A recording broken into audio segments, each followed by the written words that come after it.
Hopefully you saw that. It is, -8 degrees. Weather station says it's actually -10. Wind chill is in the -30s. Last week, this is what we were at. 2 days ago,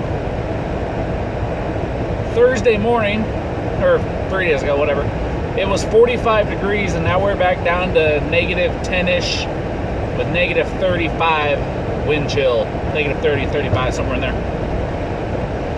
So this is the second cold weather video that I am going to make. And of course, my name is Long Lever. Welcome to Weekend Gunners. This is Ride Along Conversations. So, as you can tell from the title of this video, wind kills, cold doesn't. Or, however you want to say it, cold, of course, do not get me wrong, cold will kill you. However, wind, in my mind, and from what I have read and looked at, is a lot more deadly. So why is that?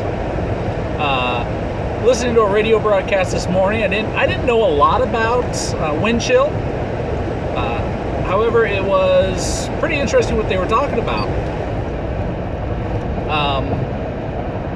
So first, let me talk about the 3 ways that you lose heat. There are 3 ways in which you get cold. You do not actually get cold, you lose heat, lowering your body temperature, making you feel cold. There is radiation, which everybody at every moment of their life is radiating heat.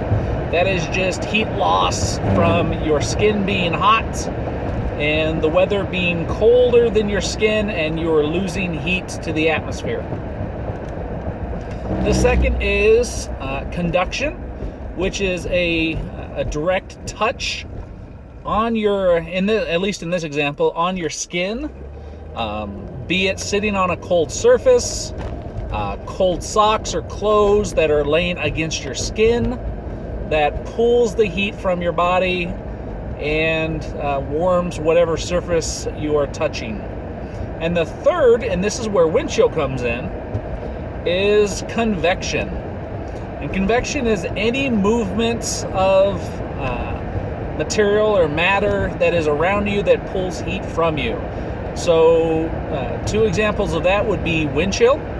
And the other example is if you put your foot into a bucket of ice and swirl your foot around. Those are the 2 examples, at least that pop into my head, of conduction. So why is it that you can be out in, at least for personally, I can be out in -10, 0 degree weather, -10 weather, and feel comfortable?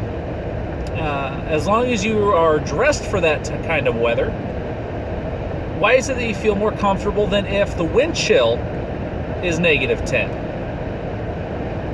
Well, it's because when there's no wind, you only lose heat through radiation and conduction if your clothes are colder than you are.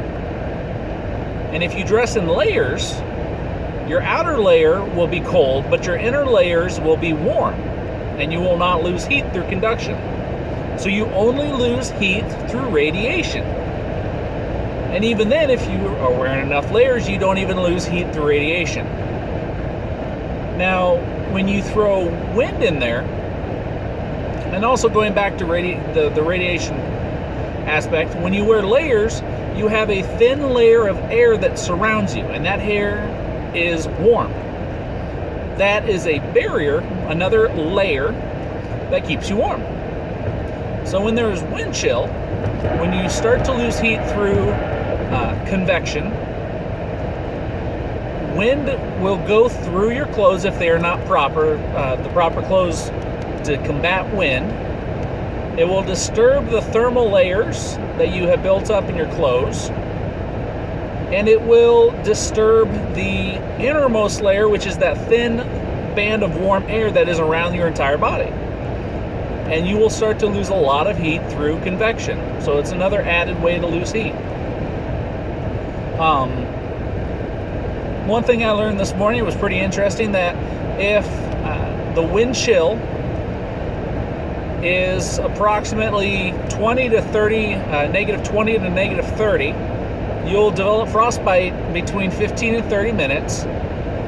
Above negative 30, when you get up into the negative 40s and 50s, in as little as 5 minutes. And between like 0 to negative 20, you have like an hour, something like that, of exposed skin before it starts to freeze. So how do you combat that? You wear a layer that is impervious to wind, a windbreaker. Even a very thin windbreaker that is on the outside of your outer layer or is on the inside of your outer layer will not allow wind to penetrate and will not allow it to pull heat away from you through convection. And we all know how really thin the windbreakers are. They're not really for insulation. They don't have fibers in there that will keep you warm. And a lot of them will actually let heat escape. But it helps to stop wind from actually getting into your clothes and cooling you off. So that is one thing to add to your winter clothing, is a thin windbreaker that will stop the wind from doing that. Because in my mind, I can be out in negative 10, negative 20, negative 30, perfectly fine, and not have any issues. But when it's 0 and negative 10 or even just 0 with the wind chill, it's very cold and I do not like it. So hope you took something away from it, learned something, apply it, always be ready. Thanks for watching. If you like this video, please subscribe, check out my other ones. Check me out on Facebook, the link is down below. I post lots of cool stuff that I like. And everybody, have a great day and stay warm.